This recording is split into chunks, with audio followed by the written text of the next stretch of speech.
Brother, Yes, sir. ano ang ibig sabihin ng kolorom? Sir, may iba't iba po kasi tayong klase ng color room. Pero yung pong tinigat Naka-record tayo, ha? Ako, yes, sir. Yung tinigat ko po sa kanila, sir, ay private motor vehicle operating as for hire. For hire. Yes, sir. Anong basehan mo? Ang basehan po namin, sir, ay dahil po sila po ay nagkaroon ng ambagan para po doon sa Pangkurodo. For hire yun. Yun po. Malinaw, ha? Hindi nahawakan niya yung pera, ha? Nagbayad sila, hati-hati.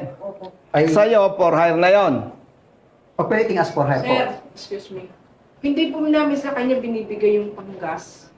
Isa pong parent ang mahawak, siya ang magbabayad. Sige, sino? Para malinaw. Sir, Ikaw. ako. Ang unang binayaran mo sa Calao, Quezon, 2,000. Oo. Ibig sabihin mo, doon sa version na yon, ang pagkakilala mo, pagkala mo, for hire na yon.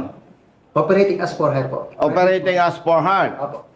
Igagalang ko yung pananaw mo. Kaya nga naka-record tayo eh. Yes, sir. Dahil magko-contest kami sa LTO. Yes, sir. So, ang pagkaintindi mo, operating for hire. Yes, sir. Alam mo ba na ikaw ay public servant? Kayo, Yes, sir. Opo, na po sa amin. public servant. Yes, sir. Naimbestigahan mo ba na itong mga ito galing Bicol papuntang Norte? Yes, sir. Ipagpalagay, hindi ko sinasabing kolorom. Ipagpalagay natin, talagang kolorom. Nakita mo, may batang maliliit, imposible namang magsabi ito na teacher, hindi naman. Nakita mo, may batang maliliit. Sa ngalan ng public service, wala ka ng ibang pwedeng gawin? Bago po namin sila, nung pagkahuli na po, nung nandito na sa compound, ang una naming decision is to impound the motor vehicle. So, ang instruction namin, kami po ay nagsabi sa kanila na para naman po kami makatulong kahit papaano at makapagpatuloy po sila sa pagbabiyahe, kami po ay nag-offer na ihahatid po namin gamit ang aming mobile sa terminal at para po sila ay makasakay ng bus. Habang nagtitigat po kami, actually nakaprepare na po yung impounding receipt eh. Siyempre, may mga kasama din po kami na nagtatawag sa hepe namin. Oh. Report po yung nangyayari. So ngayon, dahil nga po nakita namin na maraming pasahero, may mga bata, nag-decision po ang hepe namin, binigyan kami ng instruction, ganito sir, technical impoundment na lamang. Ano pong ibig sabihin? Tanggal plaka. Tanggal plaka, pwede na po silang umalis. At kawawa ang driver eh. O baka hindi mo alam ang ginagawa ng ibang pulis at enforcer. Nakakita lang walang plaka. Letse-letse nang abuti ng mga ito. Imagine! Kamusta sa kanya kahapon? Nasabi ko Sana na nakatulog maawa kayo, kayo. sir. Dala namin sir Tulog ang kayo ibang gamit kagabi. ng mga bata, yung sapatos. Kasi po hindi kasi yung timbang ko sa aeroplano. Nauna na po yung mga bata. Ang Pambihira sabi ko naman. po sa kanya, siguro po magulang ka naman. May nabubuhay pa sa kanila, sir. o nararamdaman natin. Iusap kami. Pero hindi po, tumawa lang po sila. Wala naman problema kung kawawa naman yung mga bata, ticket na lang. Tapos sir, proceed ka na. Magko-contest ka kasi ikaw ay inaakusahan ko ng kolorom. Pambihira naman oh. Tawagan mo yung FP mo. Kausapin ko. Sir, excuse na po. Itinatawag lang po kay RD po na Sige. yung regards po doon sa matter na gusto niyo. Sige. Wag lang po sir. Pwede tayong magpatupad ng batas na hindi masasakripisyo ang kapwa natin. Ibig mo ba sabihin, kung pinatuloy ninyo yan, tinikitan, wala na kayong habol, may habol kayo Bakit? Magre-renew ito ng lisensya. Magre-renew ito ng sasakyan. Pwede ninyong padala ng shokus order. Ang daming method ang daming ways. Opo. Pero tingnan mo naman mga bata Yun nga lang, nasa bahay ka, walang tubig. Iritado ka na Ito. Kulang sa tulog Tapos sa sabi nila, sir, Tapos itong mga to, majority, mga babae. Pambira naman Brother, naintindihan ka dahil hindi ka hepe. Pero gamitin nyo naman puso nyo. Naniniwala kang siya ay sa ngalan ng pagpapatupad ng batas.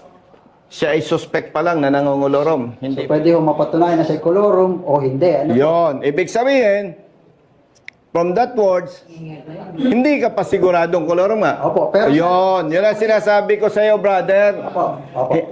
Malinaw yan. Opo. Hindi ka pa sigurado na kolorom nga. Opo. Pero na-perwisyo na sila. Okay, i-shortcut natin. Nag-contest. Na-prove. Hindi kolorom. Eh di, na-perwisyo na sila. Yan ang sinasabi ko eh. Hindi nyo naintindihan yung tamang public service kasi pwede pa rin nating habulin yan, may kapangyarihan pa rin tayo sa pamamaraan na hindi mapiperwisyo. Itawag nyo sa RD. Anong sabi? Co-coordinate po ulit kay RD. Kung, Yung regards po dun sa oh sige. Alam mo ang number ni RD, kakausapin ko. Oh, wala po ako number ni RD. Akin na, kasapi ko si Hepe. Dial mo. Opo. Hello, Chief. Hello po, Kong. Good afternoon po. Nandito ako kasi yung mga papunta sa palarong pambasa, nandito ang teachers saka parents, in-impound nyo. Pwede naman tayong magpatupad ng batas, Hepe, with all due respect, na hindi mapiperwisyo itong mga bata, itong teachers, at saka itong parents. Opo, opo.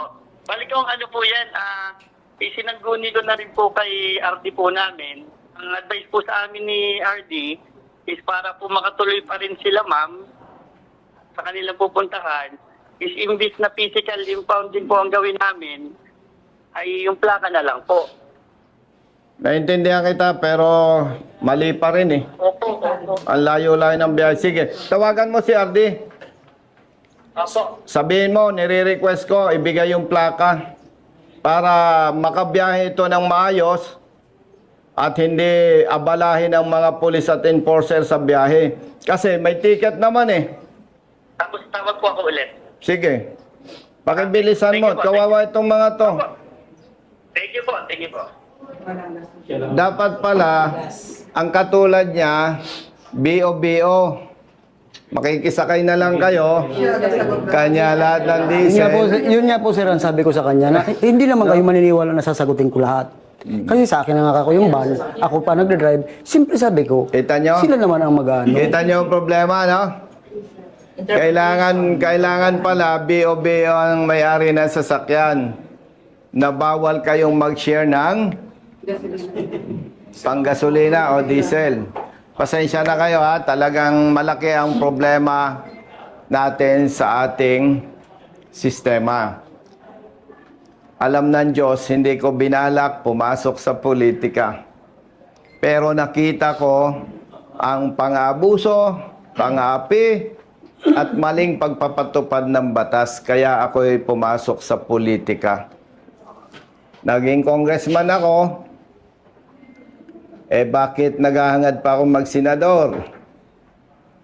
Nakita ko, kulang pala yung kapangyarihan ng congressman para ipaglaban ang ating mga kababayan na inaapi at inaabuso. Tutulungan natin siyang mag-contest. Okay? Kasi pagka yan ay hindi natin tinulungan, nagmagandang loob na sa inyo, ma-impound pa yung sasakyan, ang multa 200,000. Kasi ang intention, pag kolorom, kunwari ako nagkokolorom, ang unang intention ko, kumita ng pera. Yon. Pangalawa, habitual, paulit-ulit. Kasi syempre, kung kolorom ako, kumikita ako sa inyo, dapat ulit-ulit. Sana man nakakitang kumikita ako, tapos minsan lang. Pero ako nagtitiwala naman sa kay Asek Bigor Mendoza na hindi sapat na basehan yon para sabing kolorom. Yung mga damit ninyo, yung gamit nyo, nagkasya sa likod. Pinasuot ko po sa ilalim ng sir, kasi sabi ko nga, puro lang bag, walang malita. Kaso may malita, pero may bigas Ilang pa kami, kilong sir. bigas dala nyo? 40 kilos, sir. 40 kilos. Para makatipid kami. 40? Tipid lang ako sa budget. Kasi po wala talagang budget. Tipid-tipid lang po kayo nagbawal. Magsulisit na 40 lang sir yung kilograms iba. sa bigas. Magkano isang kilong bigas? 20 daw po. 20? Ha? Hopefully. 57. 60 times 40. Brother Matt, kunin mo yung bigas. Babayaran natin. Bumili na lang kayo doon para mabawasan yung bigat. Thank you, sir. Mm-mm. sir. Ha? Tinanong ko nga ni Sarah. Magkano, Bonso? 2,020. Pag yung 40 kilos, 60 pesos. 2,400. Walang yamat, magkakalkulator ka pa. Talo si Kuya. Pambira naman to. Maya ka nga. Ito, walang calculator, 2,400 daw. Naninigurado lang po. Ikaw Kasi recorded. Ba? Sir, hindi lang daw po makontak ni Chief si RD kasi kasama daw po si Secretary Dizon ngayon. Ah. Pero yun naman po, bago naman po kami mag-ticket at bago po magbaklas ng plaka, ay sinanggunin na naman namin po yung kay RD. So ang instruction po ni Hepe, RD mag-i-stick po kami doon sa... Hindi bale, ako ang tatawag kay Hepe. O, iwanan nyo yung bigas. Makagaan din sa inyo. Gawin nyo lang tatlong. May ari ng bigas. Come here. Oh. Tatawagan ko si RD para doon sa plaka. Option 1, kung hindi ko makontak si RD, takbo kayo. Ilan ang plaka tinanggal? Lahat po, sir. Lahat? Lahat. Yeah. Alang yan naman. Kinawawa kami. Basta may makakitang pulis dyan, may makakitang enforcer. Gusto kami palabasin. Ay, Diyos mayo naman. Pababiyahihinin mo. Bakit kinumpis ka niyo yung ORCR? Hindi man lang kayo nag-initiate na, sir, papaserox ko ito ha, para may kopya ka. Paano pala kung itong mga ito'y walang utak? Tumakbo, naniwala sa'yo, walang plaka, una at huli. Walang ORC yan. Wala lahat. Wala lahat. Hello po, hello po. Madam, good afternoon. Yes po. Public service ito ha, naka-loudspeaker ka kasi nandito yung mga teacher, nandito yung parents. Wala namang usapang personal.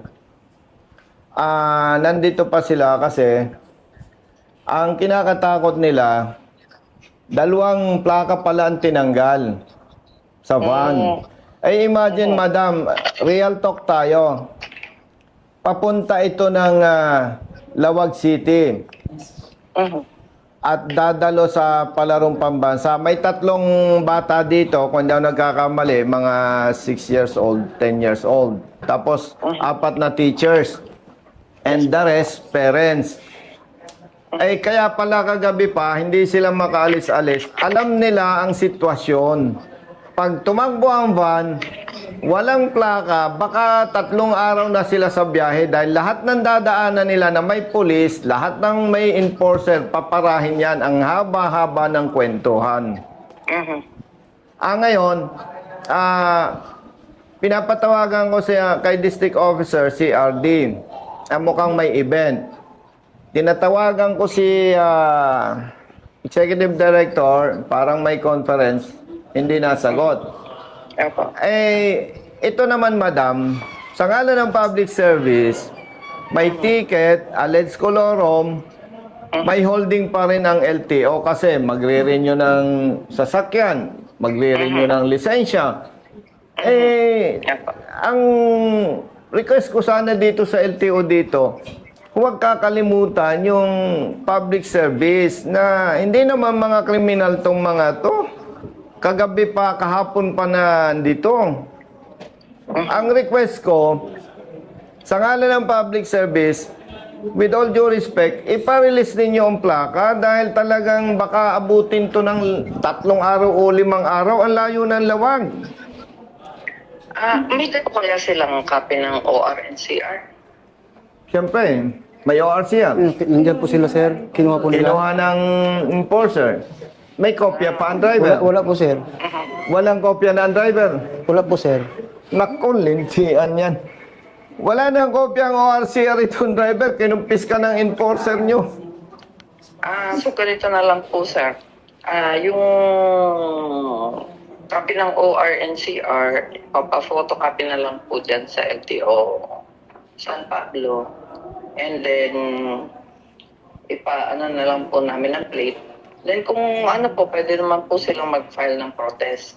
Exactly. Pero ang ano nga dyan, madam, pakituruan nyo yung mga tao nyo. balansehin yung pagpapatupad ng batas at public service. Tama yung sabi mo. Eh imagine pala, tatakbo, walang plaka, walang ORC yan. Wala po, sir. Kasi kinuha po niya. Talinti ka na. Sige sir, di pa ano ko na lang po. Pakibigyan mo na instruction nitong assistant chief. Ito. Ah, sige po, kausapin ko na Okay, po okay. si Chief Melvin. Ang Chief Opo, Melvin. Chief. Okay. Hello Chief. Yes po. May copy tayo ng ORCR ng sasakyan. Yes po. Confiscated. Di i-photocopy na lang para may copy ang driver. Opo. Tapos encoded na naman yan na Opo. i-document niya na lang na nirelease na natin ang plaka for the sake na papunta sila sa palaro pamansaya na yan. I-document niya na lang na i-release natin sa kanila yung pwede mo naman papirmahin doon sa copy ng TOP. Ang magiging basis natin is yung may iiwan na copy sa atin ng ORNCR. Okay, Chief. Copy po. Okay, sige. Then pwede naman sila mag-file ng protest. Sige po. Okay, sige. Thank you. Madam, thank you. Okay po. Okay, thank you. Bye-bye. Ingat, sige. Ma'am, bantayan nyo ha. Apo. Pag ina... Salamat. Thank you. Pag inaantok ha. Apo. Pag antok ha. Welcome to you in Bicol in 2028.